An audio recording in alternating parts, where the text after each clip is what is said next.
The end comes for us all, an inevitable conclusion to the stories we live.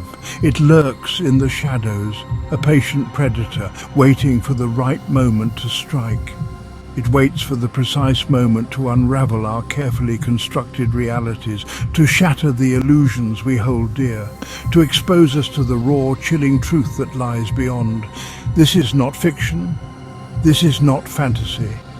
This is the reality that hides in the corners of our minds. These are the echoes of terror, the remnants of fear that cling to our consciousness. The whispers of true horror that linger long after the stories have been told, long after the lights have been turned off.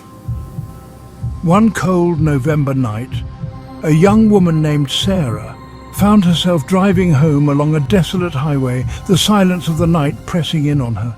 Fog, thick and heavy, clung to the road, reducing visibility to an arm's length, making every turn a leap into the unknown. Headlights cut through the oppressive darkness, revealing only fleeting glimpses of the road ahead, each flash a brief moment of clarity.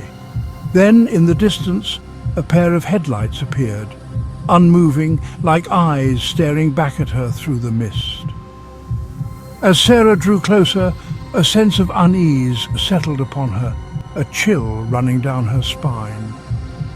The vehicle, a rusty pickup truck, sat stationary in the middle of the road, its engine silent, an ominous presence in the fog.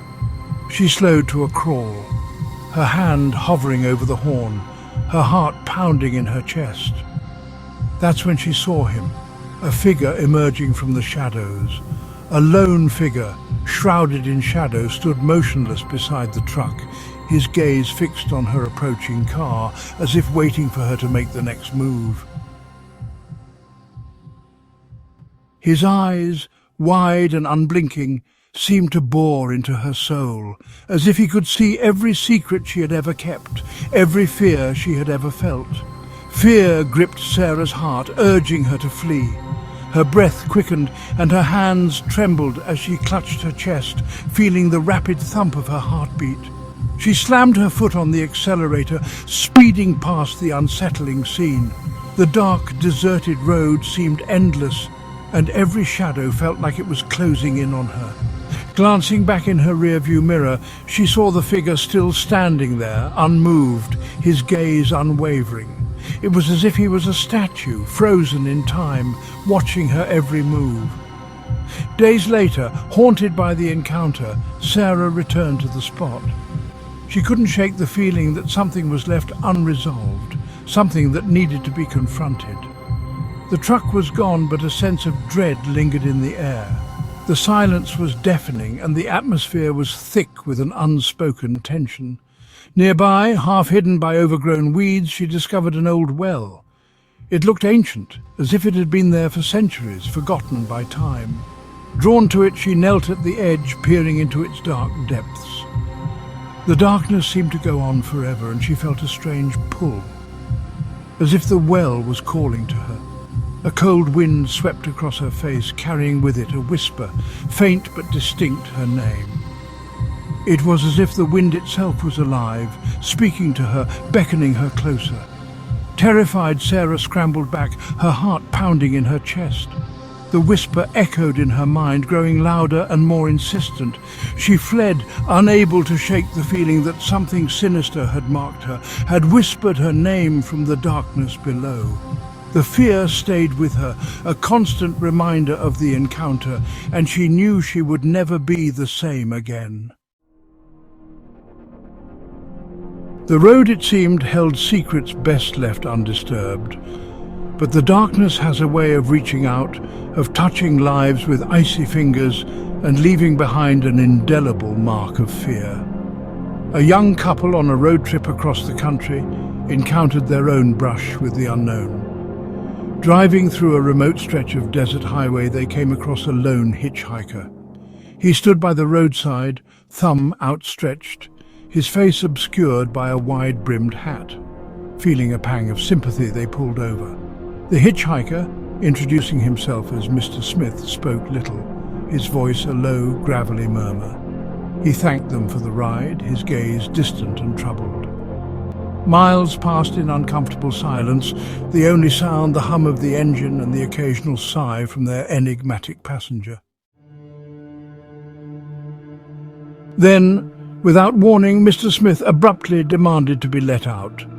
Confused, the couple complied, stopping the car in a cloud of dust. As the hitchhiker climbed out, he turned to them, a strange, almost predatory smile spreading across his face. "You've been kind," he rasped, his voice barely a whisper. "But this is where we part ways." And with that he vanished into thin air, leaving the couple in stunned silence. It was only later, as they continued their journey, that they noticed the deep, jagged scratches on the passenger side door, as if carved by something inhumanly strong. The end, it seemed, could wear many faces, could weave its way into our lives in the most unexpected ways. Sometimes it whispered through the shadows, other times it screamed from the depths of our own homes. A young mother, putting her infant son to bed, was startled by a chilling sound. A lullaby, soft and melancholic, seemingly emanating from the empty cradle next to her son's. The lullaby, she realized with a growing sense of horror, was one her grandmother used to sing, a lullaby passed down through generations, a lullaby sung only to those nearing the end of their days. Night after night, the lullaby returned, growing louder, more insistent. The cradle, once empty, now seemed to radiate an unnatural chill. Fear for her son consumed her, driving her to the brink of madness. Desperate for answers, the young mother sought the help of a local priest. He entered the nursery, his face grim as he listened to the unsettling lullaby. When it finally fell silent, he turned to the terrified mother, his eyes filled with a mixture of pity and fear. "Something has marked this house," he whispered, making the sign of the cross. "Something that craves the innocence of youth." They fled the house that very night, leaving behind all their possessions, their sense of security shattered. Years later, the mother still shuddered at the memory of the lullaby and the chilling realization that something dark and hungry had targeted her child. The veil between our world and the next, it seemed, was thin, easily pierced by forces beyond our understanding. Sometimes the end reached out through the static of a disconnected phone line, a chilling reminder that some connections transcended even death. An elderly woman living alone in a rambling Victorian house received a series of strange phone calls. The voice on the other end, barely audible above the static, sounded eerily familiar, like the echo of a loved one long gone.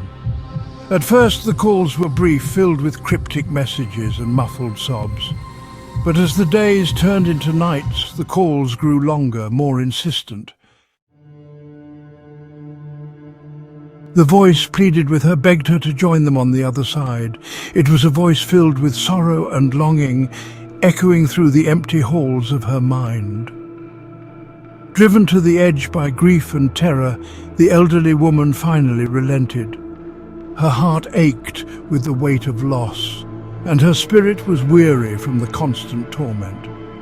She picked up the phone, ready to surrender to the voice that haunted her days and nights.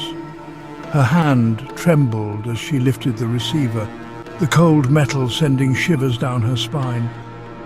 But at that moment, the lights flickered, plunging the house into darkness. The sudden blackout seemed to mirror the void in her heart, a darkness that threatened to consume her. When the lights returned, the phone lay dead in her hand. The voice silenced. The silence was deafening, a stark contrast to the relentless whispers that had filled her ears.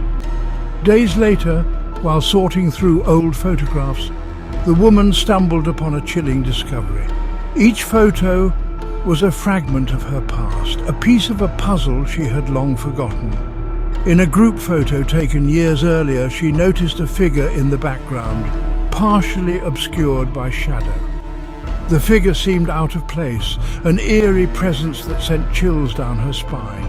It was the face of the voice on the phone, the face of the loved one she thought long gone. The realization hit her like a tidal wave, a mix of fear and sorrow washing over her. And as she stared at the photo, a cold realization washed over her. The eyes of the figure in the background were scratched out, as if someone had deliberately tried to erase them from existence.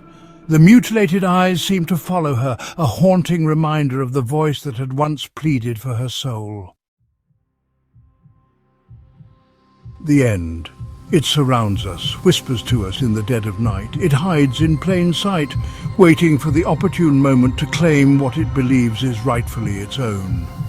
These stories are but a glimpse into the abyss, a reminder that the world is a far stranger and more terrifying place than we dare to imagine. Listen closely. Can you hear it? The faint scratching at your door, the whisper of your name in the wind, the chilling laughter echoing from the shadows. The end is coming for us all. The only question is, are you ready?